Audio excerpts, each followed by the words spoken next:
Buenas tardes, bienvenidas y bienvenidos a nuestro seminario interdisciplinario en complejidad y economía. En esta ocasión tenemos el gusto de presentarles al maestro Víctor Erosa, el cual está realizando su doctorado en el Tecnológico de Monterrey, ya para, pues, digamos, finalizar lo que nos contaba más o menos ya esta investigación y cuyo tutor es el doctor José Juan Chávez, es colega también de este seminario. En esta ocasión nos va a presentar pues, su proyecto de doctorado, eh, el cual, bueno, pues ya está en la etapa final. Entonces, pues sin más, Víctor, pues te damos la palabra. Bienvenido. Sí, bueno, muchas gracias. Mi nombre es Víctor Erosa. Y voy a hacer una pequeña introducción. Yo soy estudiante del doctorado en finanzas. De formación soy ingeniero industrial. Tengo una maestría en finanzas por el TEC de Monterrey y también hice un MBA en la Universidad de Texas. Profesionalmente llevo más de 15 años en el área de riesgos. Trabajé 10 años en la empresa DuPont y actualmente estoy en una empresa que se llama Binmar, que es distribución de resina plástica y también veo la parte de riesgo crediticio para Latinoamérica. Entonces, por eso para mí fue bastante interesante poder conectar lo que yo hago en el día a día con lo que es mi doctorado. Entonces, vengo a presentarles un modelo predictivo de análisis de riesgo muy específico para la industria química y plástica para compañías en Latinoamérica, utilizando Machine Learning. Empiezo, bueno, haciendo un pequeño eh, hincapié de lo que es el riesgo. Y el riesgo, bueno, es cualquier actividad que hacemos que puede causar alguna pérdida, algún daño o un resultado infavorable a la actividad que estamos haciendo.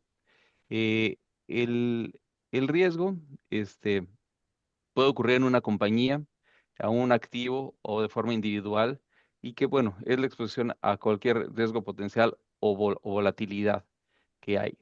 Una forma muy práctica de ver el riesgo es la fórmula que es la exposición a la incertidumbre y el impacto que puede tener. La exposición pues puede ser muy enfocado a lo que puede ser nuestras cuentas por cobrar o las inversiones que tenemos. La incertidumbre es algo impredecible, como pueden ser variaciones en el tipo de cambio o que un cliente caiga en default. Y el impacto es la consecuencia, que puede ser una pérdida financiera o una disrupción en el negocio. En específico para el área de finanzas y negocio, el entender el riesgo significa evaluar eh, cómo algunos eventos que son inciertos pueden afectar a largo plazo los objetivos o la creación de valor. Este es precisamente, por eso estamos buscando hacer un modelo que pueda predecir de una forma certera lo que es el riesgo. Después, conectándolo un poco con lo que es el, el crédito comercial. Eh, de acuerdo a a la Organización eh, Global de Comercio, la mayor parte de lo que es las interacciones de crédito, por lo que es por la parte de los bancos, es únicamente de un 10 a un 30%. Eso nos deja que para las instituciones o business to business dan crédito entre las empresas en aproximadamente de un 70 al 90% del comercio global. Y esta, bueno, esta gráfica muestra muy fácilmente y podemos ver cómo cualquier empresa tiene dos actividades duales. Puede ser por una parte proveedor de crédito y a su vez está recibiendo crédito de su proveedor. Yéndonos específicamente a Latinoamérica, lo que son las pequeñas y medianas empresas representan el 95% de todos los negocios. Son la columna vertebral de la economía regional, generando empleo, innovación y crecimiento local. A pesar de eso, y su importancia en el Producto Interno Bruto, muchas pequeñas y medianas empresas tienen un severo problemas respecto al crédito, primero para poder obtener crédito y las complicaciones de liquidez que pueden causarles. Eh, entonces, lo que estamos buscando es la meta de esta investigación, es cómo poder mejorar el, el otorgamiento de crédito utilizando Machine Learning, en específico SAS VIA. Eh, el problema a solucionar. Originalmente, para poder hacer estos análisis de crédito, el modelo que se utiliza comúnmente es el Z-score o la regresión logística. Hay muy pocos investigaciones, bueno, hay investigaciones de Machine Learning aplicados a otorgar crédito, pero es más otorgado hacia el crédito bancario y tarjetas de crédito. De mi parte encontré muy pocos documentos donde investigaran el crédito que se da entre pequeñas y medianas empresas y en específico al mercado de Latinoamérica. Además de una necesidad importante de hacer estos análisis de una forma que sea fácil de interpretar, para tanto para las empresas y las instituciones financieras. Em, Como comentaba, bueno, pocos estudios de Machine Learning hacia Business to Business, principalmente enfocados en instituciones bancarias para otorgar tarjetas de crédito. Entonces, por eso hacer esta investigación de estos gaps utilizando los modelos de Machine Learning en SAS VIA. En específico, lo que estamos utilizando es, vamos a comparar los modelos de árboles de decisiones, Random Forest, SVM, que es el matriz perdón, de Support Vector Machine, perdón por la traducción, y Artificial Network, Neural Network, para analizar, eh, y esto contrastándolo contra lo que es la forma tradicional de crédito. La hipótesis es muy sencilla, bueno, la hipótesis nula es de que utilizando el score tradicional de crédito funciona mejor que los modelos de Machine Learning. Y bueno, y la hipótesis alternativa es que estos algoritmos de, de, de Machine Learning pueden darnos una mejor predibilidad en lo que es al momento de definir si una empresa está en default, que voy a explicar un poquito más adelante esta parte. En el marco conceptual, lo que vamos a utilizar va a ser utilizar las razones financieras de liquidez, solvencia y rentabilidad.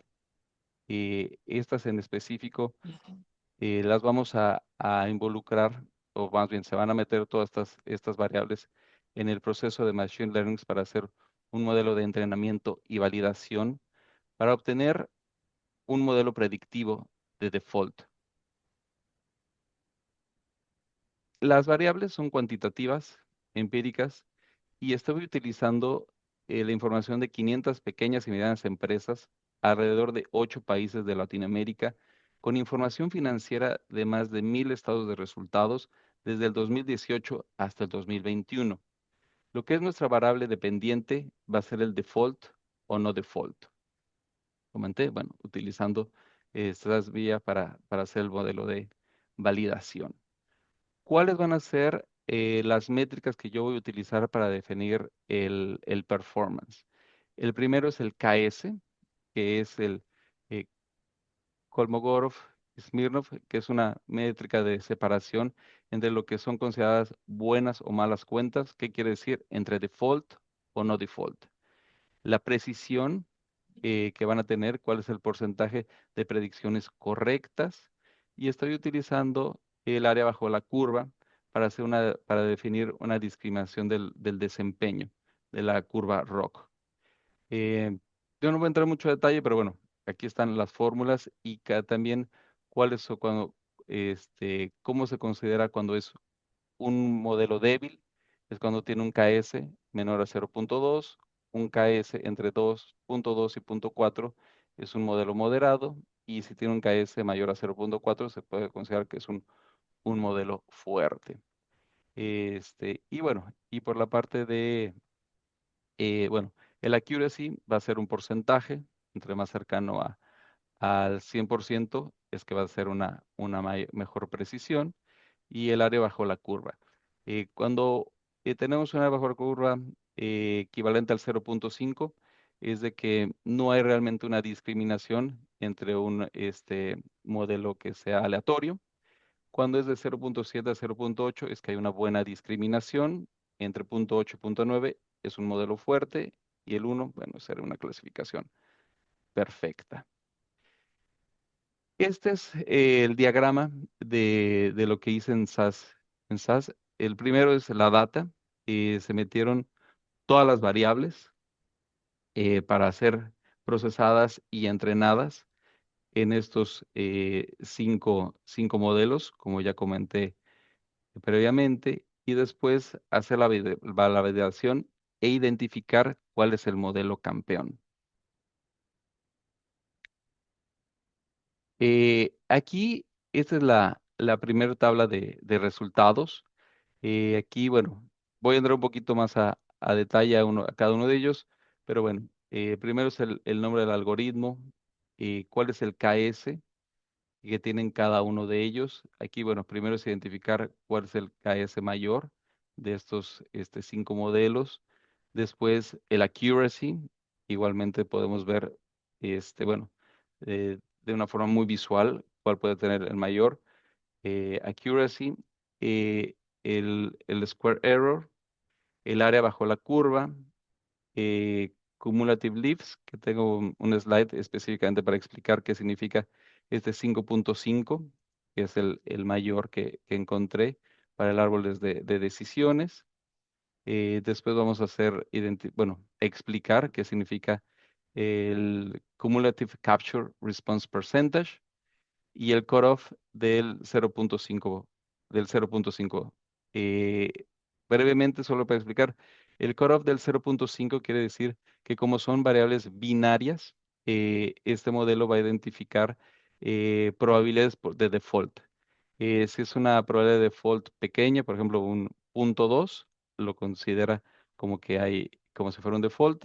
Si es una probabilidad por arriba del 5%, lo puede considerar que es un no default. Eso es lo que quiere decir el cutoff del 0.5. Aquí, de forma visual, bueno, el modelo campeón fue el árboles de decisiones, teniendo un KS de 0.57, una accuracy del 93.95% y un área bajo la curva del 0.79. El Random Forest muy cercano, con un KS del 0.43, accuracy del 94.27% y una bajo curva del 0.7. El Supervised Vector Machine con un KS bajo del 0.1, una accuracy del 65 y la bajo curva del 0.5. Redes neuronales 0.7, accuracy del 61 y la bajo curva del 0.53.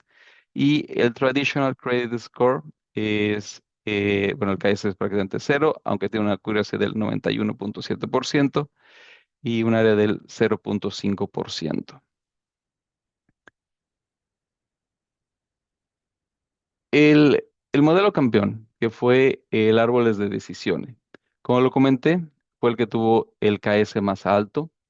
Eh, una de las ventajas que identifiqué en el Decision Tree es que es transparente y fácil de interpretar en su análisis, lo que nos arroja eh, tres variables top predictors, que son las tres variables que mejor o que mejor explican el modelo, es el current ratio, quick ratio y los días de inventario.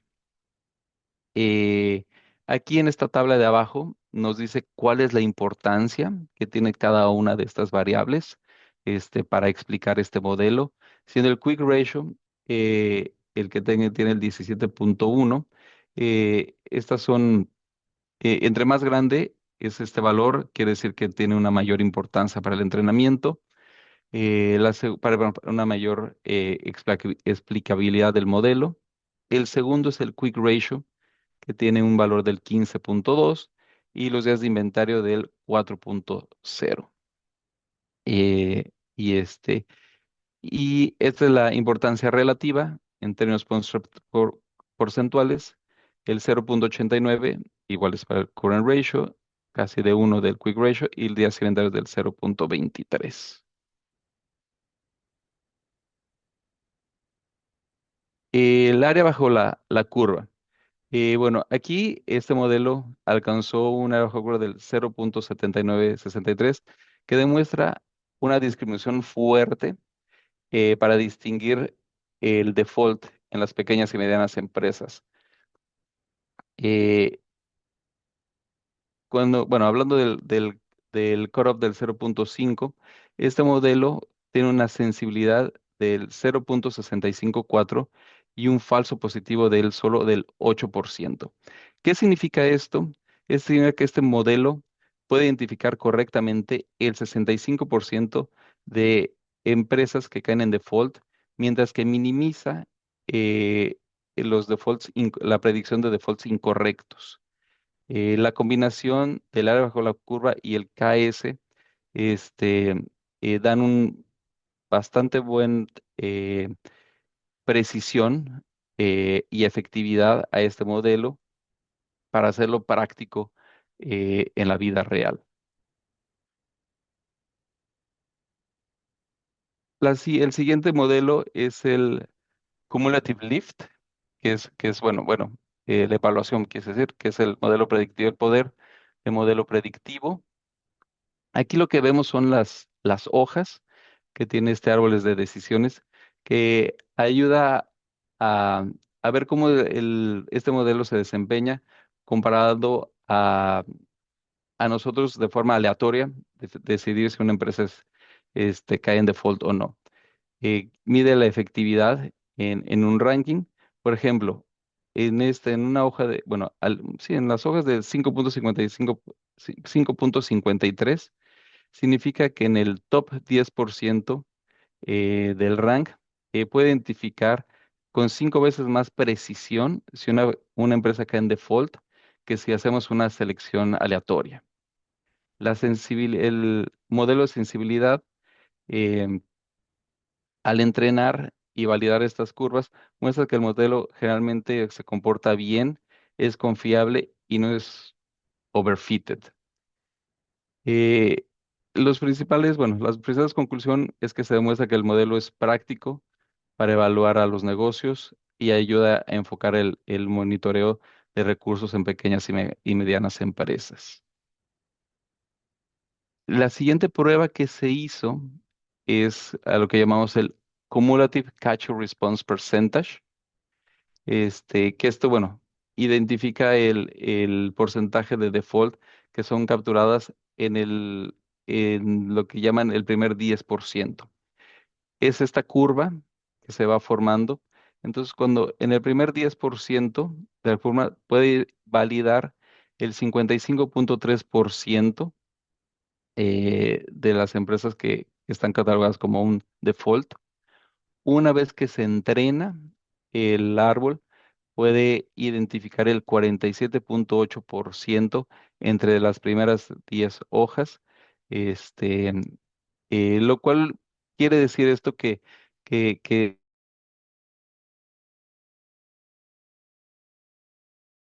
eh, el árbol de decisiones captura más de 5 veces más defaults que si lo hacíamos de forma aleatoria, confirmando que hay un fuerte ranking y capacidad de priorización de este modelo.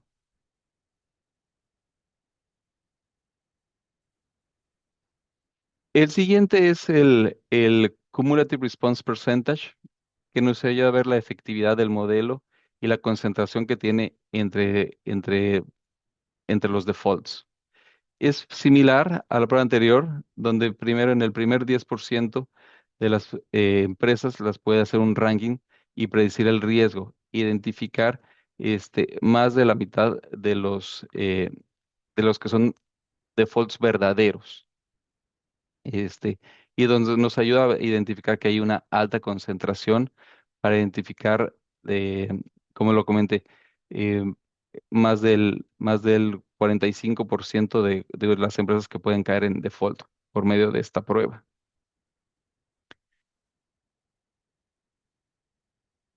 Déjenme pasar a la siguiente. La siguiente parte que se construyó identificando estas tres variables, que son las más importantes, hicimos una correlación de Spearman para ver si hay una eh, alta correlación entre estas variables. El- si vemos entre Quick Ratio y Current Ratio, hay una correlación moderada del 0,68, que es consistente con las medidas de liquidez. Días inventario muestra una correlación baja, por abajo del 0,25. Esto comprueba que, bueno, lo que es la parte operativa es un insight fuerte para este modelo. No hay evidencias de multicolonialidad entre estas tres variables y, bueno, eso ayuda a confirmar que es razonablemente robusto el árboles de decisiones utilizando SAS-VIA.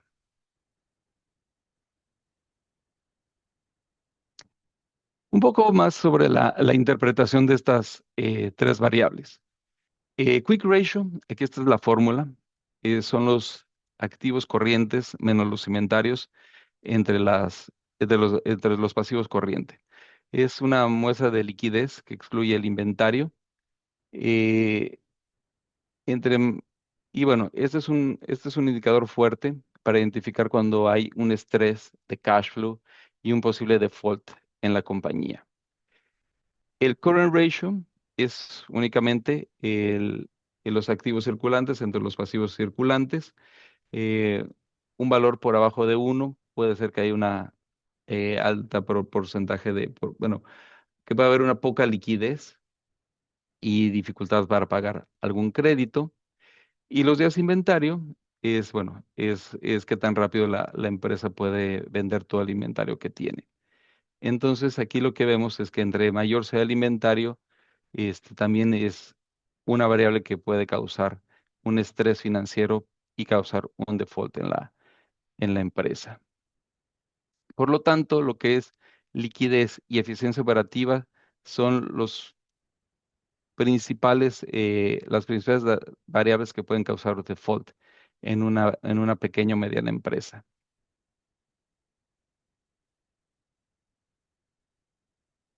Y bueno, eh, algunas managerial implications de esto.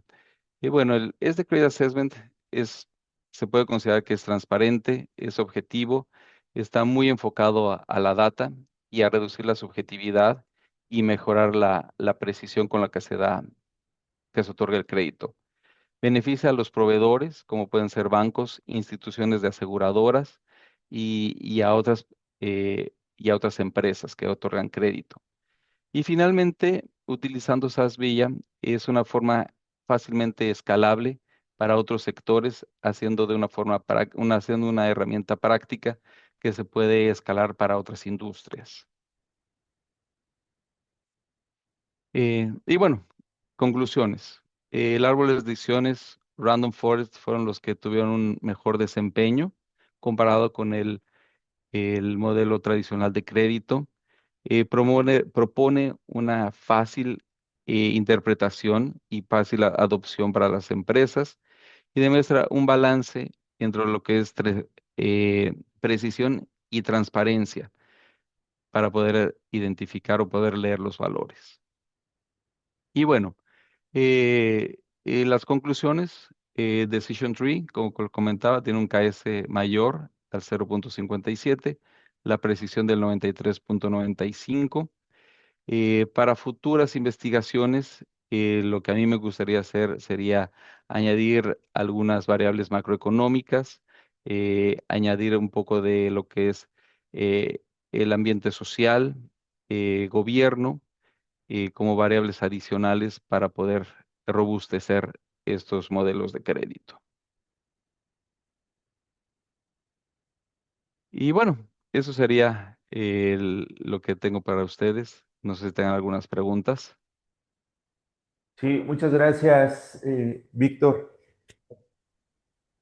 Eh, pues sí, fue rápido, Sí, perdón, sí. presentación rápida. Bueno, yo tengo algunas preguntas, pero empecemos con los colegas que están por Zoom. Eh, con José Juan, no sé si tenga algún comentario antes. Y sí, me gustaría añadir algunos comentarios antes. Muy bien. Este, pero, un poquito agripado.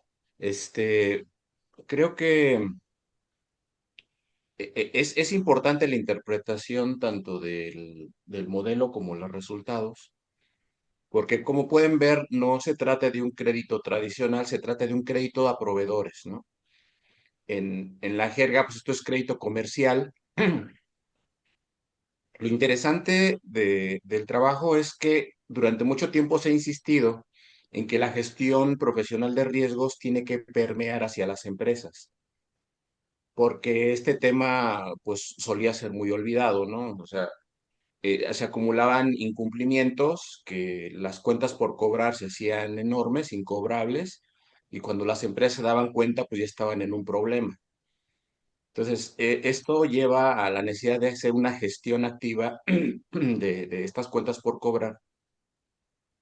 Y de ahí el enfoque que Víctor le ha dado, que de hecho ese es su trabajo, ¿no? Ese es su trabajo, otorgar crédito y cobrarlo. El segundo punto es, al ser un crédito comercial para cuentas por cobrar, pues los plazos suelen ser no muy largos, ¿no? Entonces, y como por otro lado, cuando mostró la tabla de correlaciones, pues bueno, esas son unas de las variables, pero la verdad es que Víctor construyó muchas variables, ¿no? Y dejó que los modelos le ayudaran a determinar, pues cuáles estaban explicando mejor. Otro punto importante es que ese las áreas bajo la curva y el, ¿cómo se llama? El accuracy ratio, el índice de precisión. Para que se den una idea, tanto Standard Poor's y Moody's crean sus propias métricas sobre qué tan predictivos son sus modelos y están entre punto 65 y punto 71, 72%. O sea, es difícil alcanzar una predictividad alta y por eso durante el desarrollo le he insistido bastante a Víctor de que pues veamos, retemos, ¿no? El modelo este, para asegurarnos que, pues, que es consistente. Y por otro lado, y finalmente nada más, si se fijan, las variables que al final el modelo te está diciendo, oye, tienes muchas variables, pero tú te tienes que sentar en las de corto plazo, las que miden tu liquidez, y si no cuidas tu liquidez, realmente estos créditos te van a incumplir, ¿no? Y por otro lado, el manejo de los inventarios. Si la empresa a la que le estás prestando tiene un mal manejo de inventarios, también es otra que te puede llevar al problema, ¿no? A problemas. Son los puntos que creo que durante el desarrollo los comenté con Víctor, los he estado trabajando. Y quizá ya nada más ahorita, Víctor, sugeriría que la parte donde se justifica el overfit, que no hay overfit, que es un sobreajuste, es Ujú. decir, que el modelo no está llegando al punto de presentar una estadística por cada observación o algo cercano. Yo creo que poner algo más sobre eso, pues va a hacerla un poco más sólida, ¿no? Entiendo que tienes también ahorita planeada una presentación de Villa, ¿no? Bueno, de mostrar pero si quieres después de las preguntas lo vemos. Sí, claro. Gracias, Sí, Juan. Adelante. mejor ahondando un poquito más en los comentarios de José Juan, tal vez no me detuve a ver a todas las variables posibles que se identificaron. Realmente lo que se tomó fue prácticamente todo el estado de resultados, y entonces utilizamos las variables, como yo pensé primero, las variables de liquidez, pero también está los DCOs, los días de inventarios, el día de pago a proveedores, la conversión, el cash conversion cycle, el retorno sobre la inversión, el nivel de endeudamiento que tiene, el cash flow leverage. También está incluido el set score de Altman, está incluido lo que es el gross margin y el net profit margin de una empresa. Lo que originalmente pensábamos que podría causar un default para una empresa, puede ir relacionado a las utilidades, ¿no? Si la empresa realmente genera o no utilidades. Pero la realidad de lo que se fue demostrando durante todo este análisis es que la utilidad realmente no es uno de los factores o de las variables que puede causar principalmente el default. El Z-score, también nosotros al inicio del estudio, el Z-score es muy utilizado. Entre más alto es el Z-score, hay menos probabilidad de default. Entre más bajo es, hay una mayor probabilidad de default. Se calculó el Z-score, comentaba de estas eh, más de 400 empresas y los 1,000 estados de resultados, para ver si hubiera, y obviamente desde de esas empresas se identificó cuáles habían caído en default y cuáles no.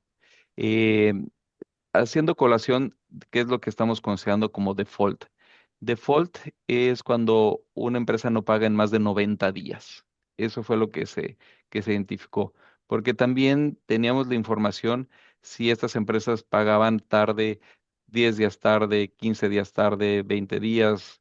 eh, 90 en adelante, a 120 días tarde. Entonces, para poder hacer esta clasificación binaria entre default y no default, se consideró lo que tuviera más de 90 días. Entonces, bueno, a partir de todo este análisis y de todas estas variables, el primer, bueno, realmente el hallazgo más importante es de que son tres variables las que nos van a identificar más. Como comentaba, las dos de liquidez, current ratio, quick ratio, y lo que son los días de inventario. Y entonces, bueno, como comenté, hicimos este análisis para ver que no hubiera eh, una sobrecorrelación entre ellas tres. Y y bueno, y se confirmaba que no hay una multicolenialidad entre estas variables, adicional de lo que ya fue lo que fue el modelo de SASB. Ok, gracias, José Juan, Víctor. ¿Algún otro comentario? ¿Pregunta? Mm, y Gus, tengo una inquietud. Eh, Sí, un supuesto central, ¿no? De la teoría del riesgo es que es aleatorio, ¿no? Eh, y cuando, cuando existe una relación de dependencia, em, por lo regular, este, se atiende más el problema, ¿no? Em, la autocorrelación, ¿no? La violación, ¿no? El asunto de la independencia. Aquí, ¿qué implicación tienen estos modelos predictivos? Porque rebasa, ¿no? Toda esa parte de la teoría del riesgo en el sentido de que el, mo- el- el modelo se entrena, ¿no? Y es sorprendente la precisión. Pero me queda esa duda también de cómo cuando hay variables involucradas, ¿no? Y que inciden, ¿no? En el propio riesgo, ¿no? ¿Cómo, mm, cómo captar ese asunto, ¿no? Si sabemos que en un modelo, por ejemplo, de comportamiento predictivo está implicado el riesgo, sí, pero también cierto componente es, eh, determinista, ¿no? ¿No? Eh, es una inquietud, ¿no? General, así. Sí, principalmente los resultados o los hallazgos, a fin de cuentas, lo que dan es probabilidad de default, ¿no? Tampoco es tan blanco o negro decir va a caer en default 100%. Va dando probabilidades. Entonces, también lo que se va identificando es, esta empresa va a tener una probabilidad de default por arriba del 50%, ¿sí? Porque como muy bien comentaste, hay variables indeterminísticas, como platicamos, que puede haber una pandemia, un evento político, una guerra, o temas tan del día a día como los cambios bueno, variabilidad en los tipos de cambio. Entonces, claro, el riesgo es difícil hacerlo simplemente blanco, no decir va a caer o no en default. Pero al menos lo que nos va a dar es una probabilidad. Y sabemos que hay una probabilidad por arriba del 50% que esta empresa en específico, de acuerdo a la información financiera que estamos obteniendo de ellos, es más susceptible de caer en default, dada la situación actual del entorno. Entonces, esa es la forma en la que se está tratando bueno, se llevó esta investigación. Ok, gracias. Y una,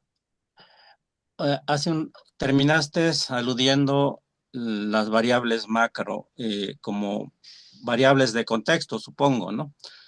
Eh, el, ¿cómo, como qué variables aquí pesarían? ¿El tipo de interés? Como qué variables del entorno, ¿no? Macro, ¿no?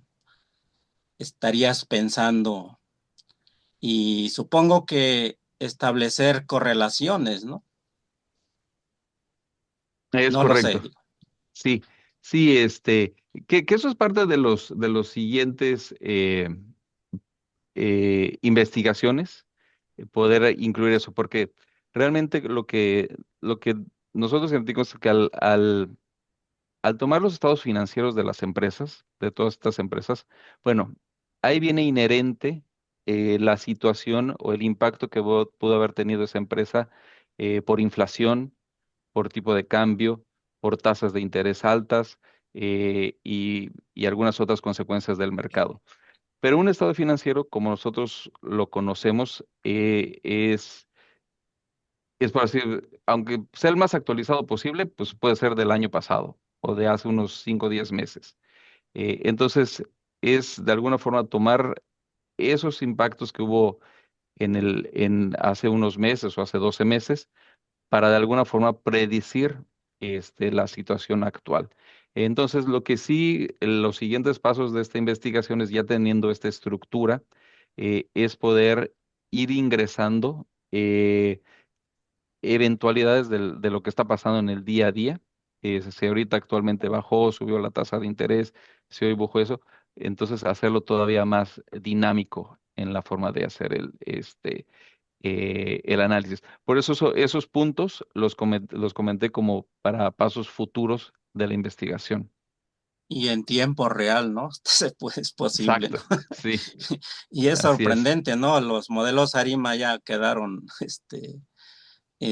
atrás, ¿no? Sí, Viendo esta sofisticación, ¿no? Bueno, gracias. no, gracias por las preguntas. Felicidades por el tema, porque Gracias. está muy, muy interesante. Gracias, Ray. Eh, Nuestros colegas, ¿alguna otra pregunta o comentario? ¿Se puede? Sí, Claro. adelante. Eh, gracias, Víctor. Muy interesante tu tema y veo que tiene bastante, bastante aplicación y también tiene pues bastante aporte novedoso con estos temas de Machine Learning y ciencia de datos. Em, yo te quisiera preguntar un par de cositas. La primera es, ¿de qué manera te aseguraste tú? O por lo menos controlaste el tema del sobreentrenamiento. O sea, de que no fueras a tener allí un problema en el que hubiera pues un overfitting, ¿no? Precisamente porque estos modelos a veces son susceptibles pues de tener muy buenos resultados para para el entrenamiento y después ya en las predicciones, pues resulta que se salen un poco de la expectativa o de las tolerancias de los umbrales que esperaría uno, ¿no? Entonces, esa sería la primera pregunta.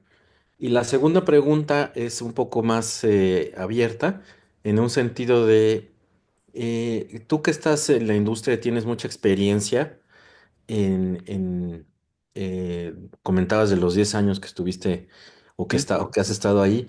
eh, ¿Qué tan aceptados, qué tan, eh, sobre todo en el largo plazo, cuál sería tu perspectiva de la aceptación que van a tener estos modelos, dada la precisión, dada la utilidad, dada la confiabilidad que pueden tener comparados con los modelos tradicionales, ¿no? Desde simples regresiones de cualquier tipo, arimas que mencionaba aquí el colega, y, y si no están, sobre todo en el sentido, siendo una tendencia, una moda que va a ser, pues, solamente muy temporal, muy pasajera, sino realmente una herramienta que llegue para quedarse, ¿no? Entonces, pues muy interesante tu trabajo y mucho éxito. Y bueno, esas serían mis dos preguntas. Muchas gracias por las preguntas. Bueno, la primera, para asegurar que no existiera un sobreentrenamiento. Lo que utilicé fue la división de los datos en SAS Villa. Una parte de los datos se utiliza para entrenamiento y la otra para validación. Una vez hecho eso, revisé lo que es los modelos de desempeño, que es lo que comentaba que es el KS y el área bajo la curva, y identificar que se mantuvieran constantes en ambas particiones. Al haber al ver que hay una similitud, entonces, bueno, validé de esa forma que no hubiera un sobreentrenamiento. Eh, y después, bueno, la otra pregunta, la parte de este tipo de adquirir esta tecnología en el día a día. La realidad es de que cada vez se está buscando más. Las empresas, yo lo que he estado viendo que ahorita están en un punto de reducción de costos, y cada vez están viendo cómo esa reducción de costos se puede hacer más por medio de la inteligencia artificial. Es ver cómo se puede tener más productividad en cualquier área de la empresa, con la implementación de todas estas tecnologías de AI. Y yo como lo veo es sí como una herramienta adicional a lo que nosotros estamos haciendo, no dejando a un lado la forma tradicional o como veníamos evaluando el riesgo. Es difícil decir, este, vamos a migrar todos hacia la inteligencia artificial. Por un lado, porque se tenía el temor de que, bueno, esto es como una caja negra. eh, Parte también de lo que es mi investigación y lo que yo ahorita que voy a mostrar un poquito más de SASVIA, es lo fácil de entender cómo es de que cada resultado que te va otorgando un modelo de Machine Learning, te da dando una explicación de por qué llegamos ahí a ese punto. Entonces, en la manera en que se pueda mejor abrir esa caja negra, por decirlo así, de cómo se está llegando a esos resultados, es como yo veo que poco a poco va a haber cada vez más adopción y más eh, confianza en los resultados que se va a ir teniendo con esta inteligencia artificial. O No sé sea, si con eso, perdón, ¿sí? o sea, en tu experiencia, ¿crees que la mejor combinación o la mejor forma de abordar este problema de la calificación crediticia y la posibilidad de impago es un método mixto, un método híbrido que utilice, digamos, los viejos y confiables caminos conocidos y herramientas de este tipo de machine learning y inteligencia artificial. ¿Entendí bien? Sí, ¿Correcto? es correcto. Esa sería mi recomendación, ese híbrido, como bien comentas. Ok, perfecto. Muchas gracias, Víctor. Mucho éxito, muy No, interesante. gracias.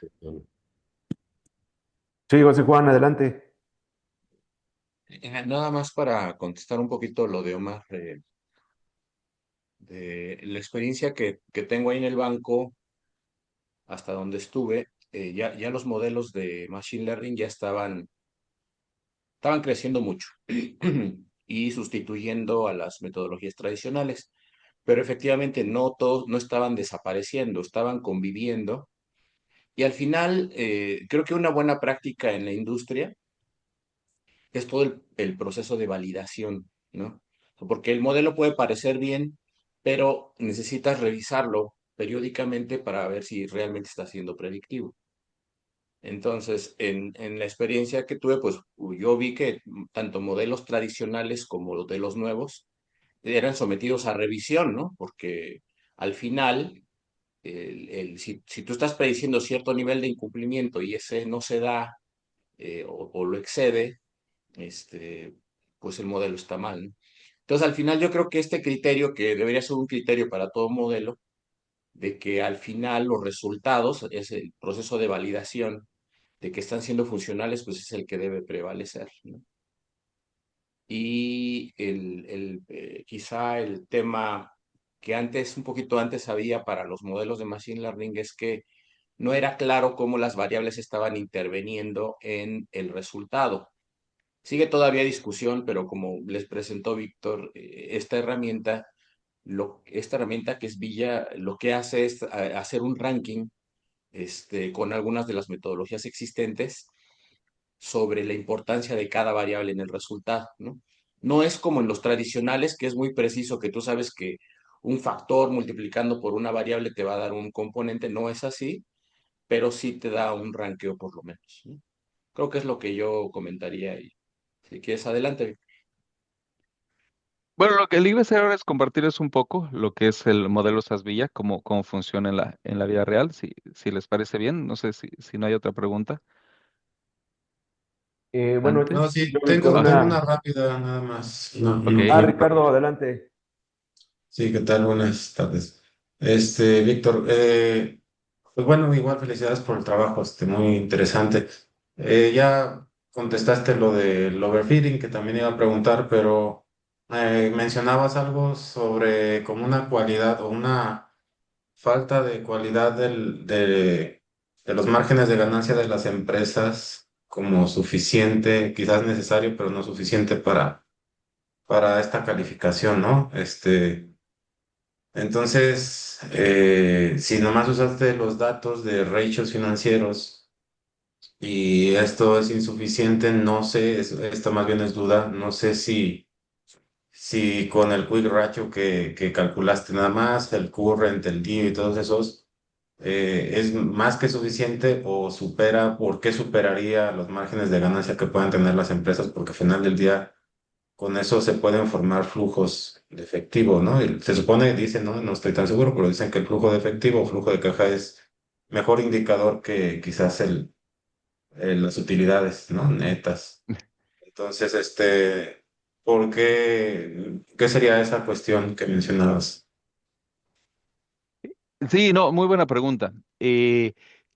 Como estas empresas, bueno, en general, o ahora muy en específico en el nicho donde yo lo estoy haciendo, que es la industria química y plástica, los términos de pago que se dan son, por así decirlo, relativamente cortos. Estamos hablando de términos de pago de 30, 60, 90 días, ¿sí?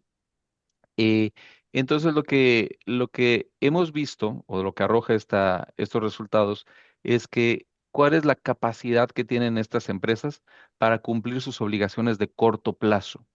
¿Qué tan rápido en este transcurso de 30 a 60 días las empresas tienen flujo de efectivo suficiente para poder pagarles a sus proveedores en tiempo y forma?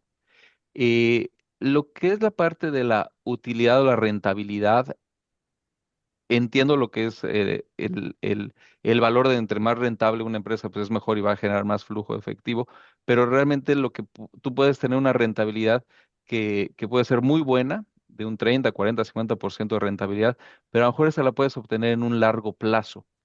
Y si tus obligaciones con tus proveedores son a corto plazo, entonces tú vas a estar cayendo en default continuamente. El caer en default no significa que la empresa va a caer en lo que nosotros caemos en un Chapter 11 o en una bancarrota, simplemente que no puede cumplir con sus obligaciones en el tiempo correcto. Un ejemplo muy aterrizado de esto pueden ser las empresas que venden a Costco, por ejemplo, o a un Walmart, que son empresas que pueden ser rentables en su porcentaje de rentabilidad, pero si Costco les paga a ellos a los 120 días y ellos tienen obligaciones con sus proveedores de pagar a 30 o 60 días, entonces continuamente van a estar cayendo en default, porque tienen que esperar, y eso es parte de lo que es el cash conversion cycle de esas empresas. Entonces, por eso contestando muy claramente tu pregunta, sí tiene que ver la rentabilidad, ayuda, pero dependiendo de sus términos de pago y sus capacidades para hacerlo en el corto plazo, es lo que puede hacer la diferencia entre que una empresa pueda caer en default o no.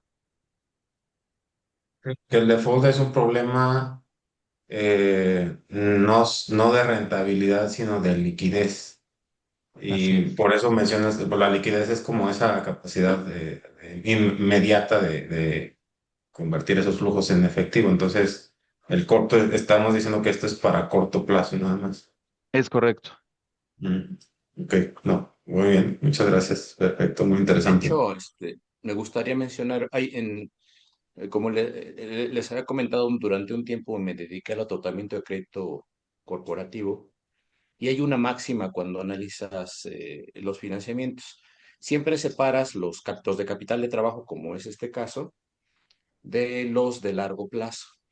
Y básicamente la máxima dice que mientras la empresa esté operando,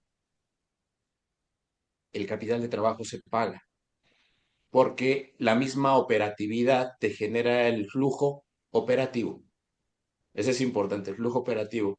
Y generalmente la empresa privilegia el flujo operativo, es decir, pago a proveedores, cobro de clientes, etcétera, porque ese es el que le permite seguir viviendo, ¿no? Y para los créditos de largo plazo es necesario tanto la generación de utilidades como un flujo después de financiamiento positivo, ¿no? Entonces, en general, digamos que el criterio de que la máxima dice, los créditos de corto plazo de capital de trabajo se generan con ventas, ¿no? Mientras siga operando. Y puedes incluso estar, digamos, en números rojos en utilidad, pero si el flujo operativo da para pagar, puedes seguir operando y pagando, ¿no? Tiene que ver eso, José Juan, con microeconomía, ¿no? Cuando dices que dicen que estás en la curva de oferta de la empresa cuando eres capaz de pagar los costos variables, porque si ya no puedes pagar ni los costos variables, pues ya hay que cerrar, ¿no? Exacto. Entonces, pues sí es corto plazo completamente. Está bien, mírate qué vínculo tan bonito, ¿no? Tan interesante. Muchas gracias. Gracias, Ricardo. Víctor, una pregunta más me quedó ahí, Claro. alguna, como saber sobre la calidad de tus datos. O sea, porque siempre para ¿Mm? entrenar este tipo de modelos, la calidad del dato es como la parte fundamental, ¿no? Entonces, primero, si tú sabes, bueno, de dónde proviene, si son fuentes fiables. Segundo, si hiciste algún preprocesamiento, algún análisis exploratorio para saber cómo era esa cualidad, ¿no? En los datos. Y luego, si ya al probar los métodos, hiciste experimentación, es decir, metías un cúmulo de datos o luego otro, porque a veces este tipo, bueno, al final nos presentan pues ya el resultado final, ¿no? Pulido y acabado, pero Claro. siempre hay un previo, una experimentación que, pues la verdad no sale a la primera. Y a veces es lo que me gusta que nos platiquen un poco más sobre este proceso, ¿no? El cual es los datos, la exploración, recabar los datos, todo esto. ¿Nos podrías mencionar algo de esto? Sí, por supuesto. Y bueno, y me estoy pidiendo presentar rápidamente un poco de los datos a nivel global. Cuando yo hablaba, bueno, primero, bueno, yo al trabajar en esto tengo la suerte de tener acceso a esta información, de tener de primera mano cuáles son los estados financieros. Entonces, esto es un poquito para que sea una idea de qué países son de los que tenemos los estados financieros. Comentaba, son de 18 países. Cada dato es un estado financiero. Entonces, lo que quiere decir que son 1049 estados financieros de diferentes años, pues son años recientes, entre 2018 a 2022. Entonces, un poquito cuando comentaste la calidad de los datos, ya teniendo esa información financiera, bueno, el trabajo fuerte es de sacar de estas el resumen de esas razones financieras, eh, y poder identificar lo que platicamos cuando es un default o no. Y por ejemplo, aquí de todas estas empresas, lo que yo fui definiendo, bueno, un default es arriba de 90 días. Entonces, estos son para el momento que ahora vaya a Sasvia, estos son el número de empresas eh, que tuvieron default. Esos fueron los que no tuvieron default. Y bueno, estos son el área gris, los que estuvieron cerca del default. Pero realmente se considera en términos eh, eh, prácticos como un no default entre 0 y 90 días. Entonces, eh, aquí, por comenzar, solamente escondí el nombre de las empresas, pero aquí está todos los datos. Cada código es el nombre de una empresa. La gran mayoría son privadas, y aquí clasificando entre son productores o distribuidores, de qué país son, de qué año es el estado financiero, si es un estado financiero parcial o completo. Y después pues yéndonos sobre toda la data, ¿no? Que es lo que es el current ratio, los días de inventario. Entonces, es tener toda esta información, el set score, EBITDA tengo. eh, Tenía variables macros o más bien variables como que no son razones financieras, como lo que es las ventas y el costo. eh, pero al final, bueno, lo que utilizamos fueron la razón financiera, que fueron, por ejemplo, los márgenes, saber cuál es el margen entre una y otra. Y entonces así se fue construyendo toda esta base de datos. Y como cuando preguntaste la pregunta de la calidad, sí hubo que limpiarla, para, bueno, revisar, ver que hagan sentido, la información, que no haya un error de dedo, bueno, para que realmente fuera congruente. Y, y, y agregar esta variable dummy o de default, este, es saber si ceros es de que no hubo default, un uno es que sí hubo un default. Entonces, toda esta data es la que se utilizó para poderla meter en este modelo. Entonces, a mí en este caso, pues yo de primera no tuve acceso a estos financieros y poder ir construyendo. Entonces, por eso me siento confortable de que la información es veraz. Excelente, súper bien.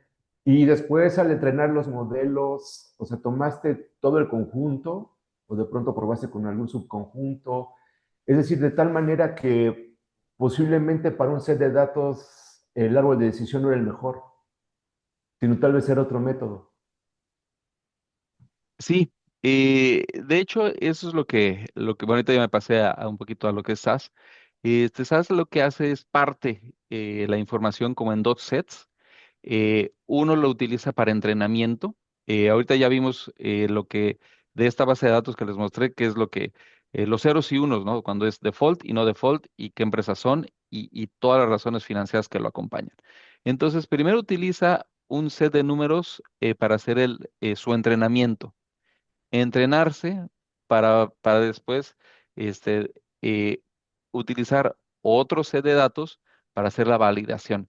¿Qué quiere decir? Que con lo que aprendió para identificar entre un default y un no default en el proceso de entrenamiento, hace la parte de validación. Entonces valida y dice, ok, con estos datos, ahora valido e identifico si lo hice bien. Y ahorita lo vamos a ver un poquito en los resultados. Los resultados arrojan de las veces que tomó esa información, lo validó, cuántas veces sí confirmó que era un default real y cuántas veces, bueno, o cuántas veces tuvo un error. Que eso ahorita, que es lo que quería mostrarles, porque lo hace muy bien, muy gráfico, Sasvilla en este tipo de análisis. Oye, y no, una última pregunta. Nunca, bueno, más bien no se plantearon la posibilidad de usar métodos no supervisados. Es decir, porque a lo mejor con este atributo de datos, o sea, este set de datos de cada un estado financiero, ustedes ya lo tienen catalogado como default o no default, pero posiblemente la estructura del vector de características por sí solo ya puedan ver clústeres, o sea, los métodos no supervisados lo que te generan son, pues digamos, clústeres, de manera que uno, como usuario, no introduce algún tipo ya de evaluación, sino que el método por sí solo empieza a ver clústeres. Ujú. Posiblemente los que tengan el default o no default tengan características propias que inclusive sin algo supervisado lo separa, ¿no? Es decir, tener la propiedad cualitativa ya en el vector, incluso sin decir que es default o no default, ¿no? Muchas veces hace esto cuando uno no sabe si es de cierta categoría o no es, se usan estos métodos. Y una vez que ya se sabe, se optimiza para, digamos, tener algo mucho más fino con esos métodos supervisados. Digo, sería nada más como para ver No, sí si es. de pronto en los datos hay ya, o sea, ya hay como a priori una caracterización cualitativa de la estructura del dato que te dice, este es default y este no es default. O sea, bueno, no sé, es como algo que a veces platicamos por acá con estos métodos no supervisados. Sí, y es parte de lo que también quiero agrupar, digo, quiero agregar más bien a la investigación para ver esa parte de clustering o agrupamiento. O sea, sí lo tengo en la parte del checklist para incluirlo. Todavía, Ok, bueno, falta ok. llegar a esa parte, pero sí. Muchas gracias por el comentario. Excelente. Y no sé si hay alguna otra pregunta más. ¿Quieren? No, parece que no, creo que nos vamos al SAS Villa. A ver, es muy Ok, interesante. pues aquí está Sasvilla. Entonces, bueno, ya ahorita como ya se familiarizaron más con los datos, entonces lo que hace aquí, bueno, yo agrego los datos ya limpios y los incluyo aquí. Entonces aquí ya los lee, entonces ve el nombre de las variables, que son todas estas razones financieras que yo les comenté, las clasifica por qué es, que si es numérico, si hay caracteres.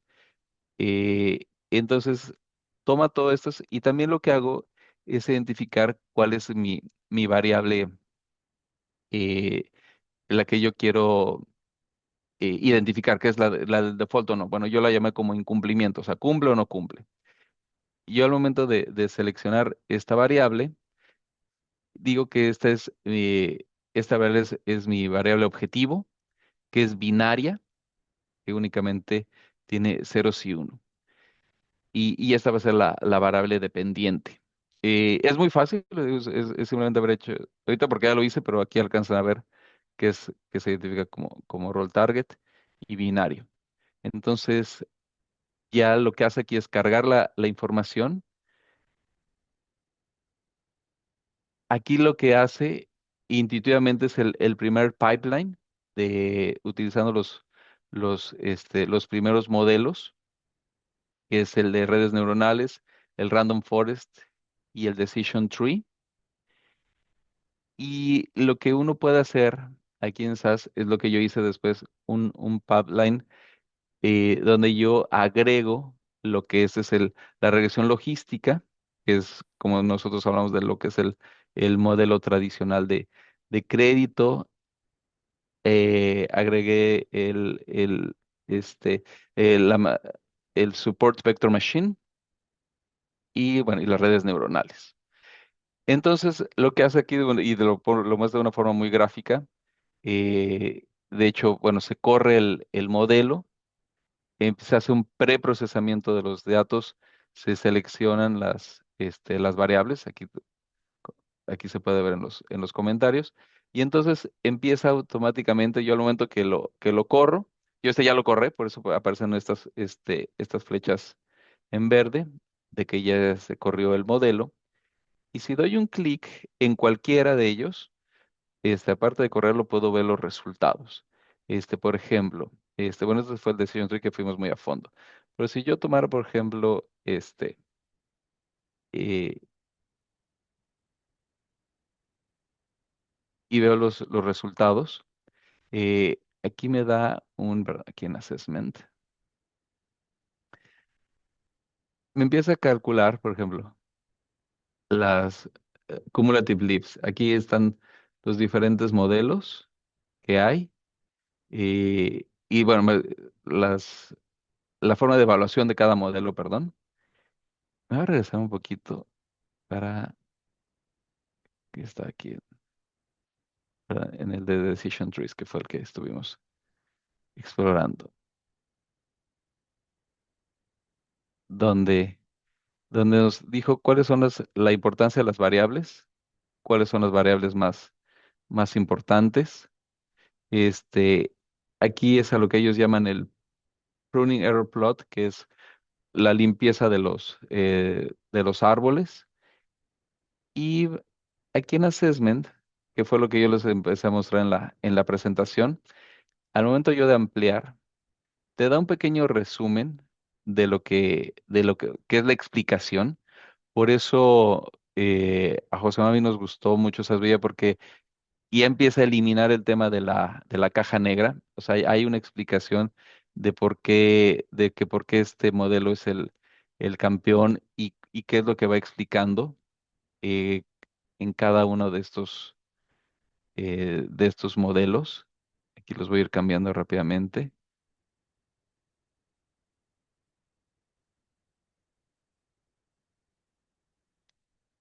Y va dando una breve explicación. Eh, Aquí está lo de la curva ROC que yo les comentaba.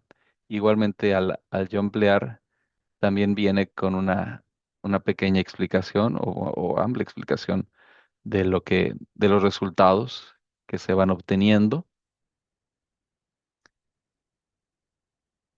Y lo más interesante, bueno, que a mí me pareció y que también hace de una forma muy eficiente, es lo que es la comparación de estos tres modelos. Para no entrar uno por uno y verlos y después puede ir diferentemente a lo que es la comparación de modelos, irse a la parte de resultados y entonces aquí ya genera eh, la comparación de todos los modelos que vimos. Aquí el KS, que el KS es este modelo explicativo que en especial nosotros o yo le di un mayor peso porque es muy, muy utilizado para variables binarias, que es lo que tenemos en este análisis, que son cumplimientos o incumplimientos, o default o no defaults. Entonces el explicativo KS es el que da una mayor ponderación, un mayor peso para poder identificar cuál de estos tres modelos es el campeón. Después se complementa con el accuracy, que también aquí da de todos los modelos, y entonces se puede uno aquí identificar el, el, el accuracy. Eh, y hay más, o sea, está el F1 score, que también se utiliza bastante, y aquí también, bueno, da un resultado similar al KS en temas de identificar cuál es el modelo hace el mejor fit, pero ya expliqué por qué el KS hace más sentido para este tipo de datos y el tipo de variable que estamos utilizando. Hace esto y también está esta pestaña de Insights. Y los Insights es un resumen breve de cuál es el modelo campeón.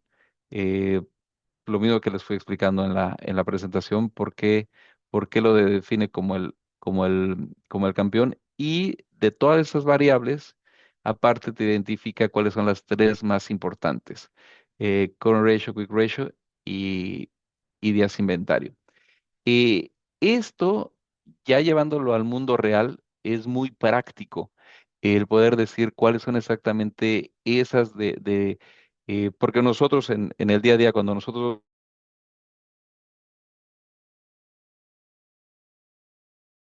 y tenemos,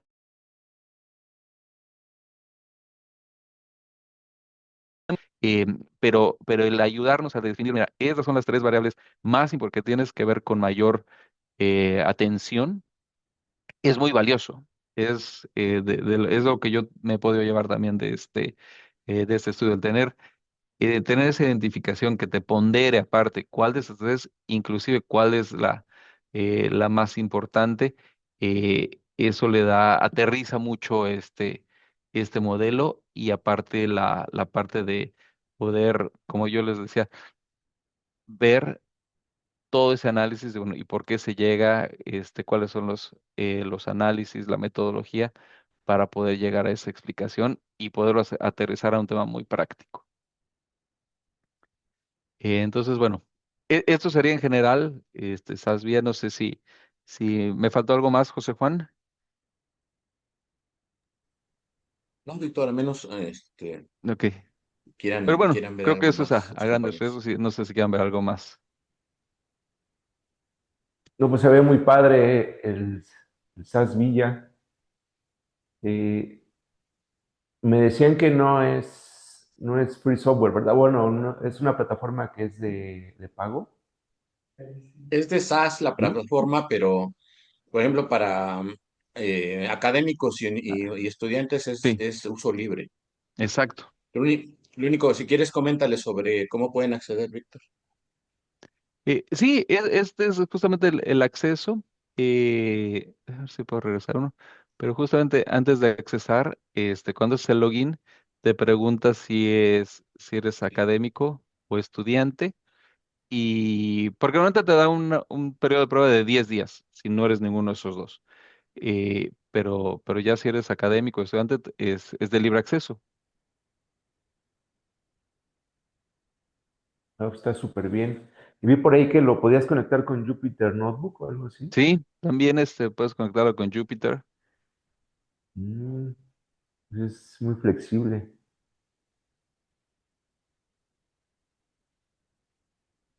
Así es, aquí es cuando uno, ya que hizo su login y ya se identificó como profesor o estudiante, ya entra aquí y es de libre acceso. Y por ejemplo, para moverle a los parámetros de los modelos, por ejemplo, una red neuronal con cuántas capas, número de neuronas, eso se puede establecer aquí, o sea, de manera manual. Lo que yo he visto, bueno, no sé exactamente cómo hacerlo, pero lo que he visto, o sea, todo lo que yo hice, hay una gran librería, aparte de videos pues para entrenarse. Yo realmente, pues todo lo hice autoaprendizaje. Hay muchas galerías, para poder ir introduciéndose cada vez más. Entonces, es realmente sencillo. Y como decía, hay mucha literatura para cómo utilizarlo y poder hacer todos esos ajustes. Ok, súper bien.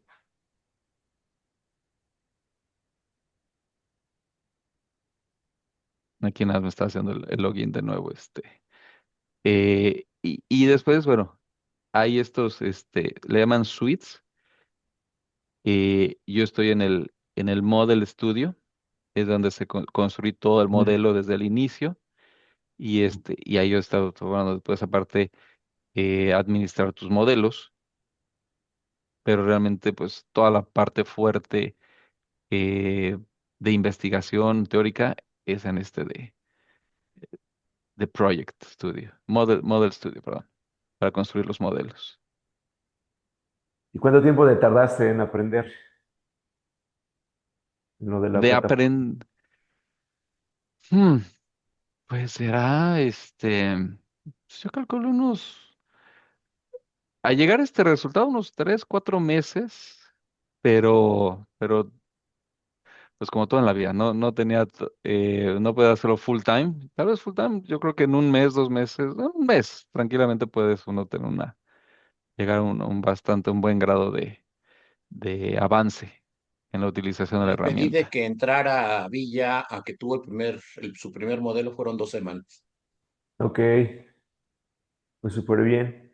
Pero bueno, ya con los datos ya preparados, ¿no? Ya.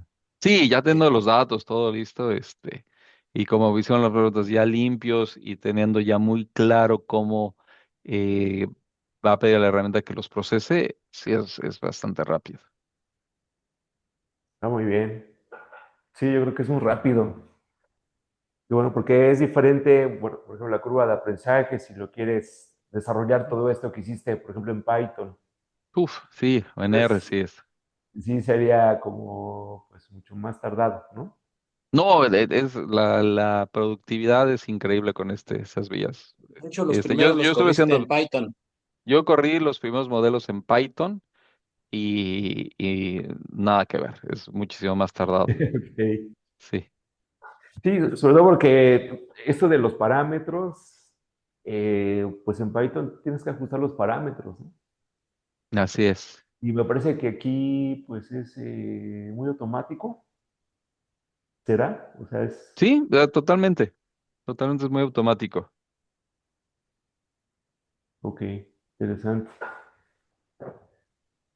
No, pues felicidades por tu trabajo, está muy padre, muy bien planteado y yo creo que no vas a tener problema en tu defensa. Esperemos que así sea. Pero muchas gracias por el entrenamiento. Me ayudaron mucho sus preguntas y aparte tener la oportunidad de tener un foro como el de ustedes para compartir mi investigación. La verdad que se los agradezco mucho que hayan tomado este tiempo para dedicármelo. Se les agradece y con gusto ahí les pasaremos noticias de cómo vamos con la parte de la Sí, por defensa y los siguientes supuesto. pasos. Sí, por supuesto. No, pues muchas gracias por venir, por presentarnos. Fue un tema muy, muy interesante. Gracias a José Juan también que pues se motivó para que tuviéramos esta sesión. No sé si alguien quiera dar un comentario final o alguna última pregunta, observación. Por ahí tienes en el chat de una felicitación de nuestro colega Joaquín Urbina también.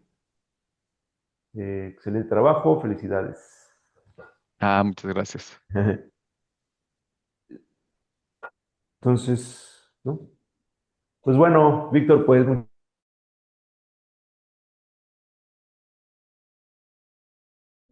se te va a ir muy bien entonces. Ya después nos dirá José Por Juan que supuesto. ya, Muchísimas ya gracias. pasaste Y muy Que bien. tengan muy buena tarde. felicidades Pues y seguimos en suerte en el contacto. examen. Muchas gracias. Muchas gracias. Hasta luego. Me desconecto Bueno, con permiso. pues ahora, hasta luego, Hasta Víctor. luego. Víctor. Gracias, Víctor. Gracias. Bueno, muy bien, pues cuídense. Gracias, buena tarde. Luego.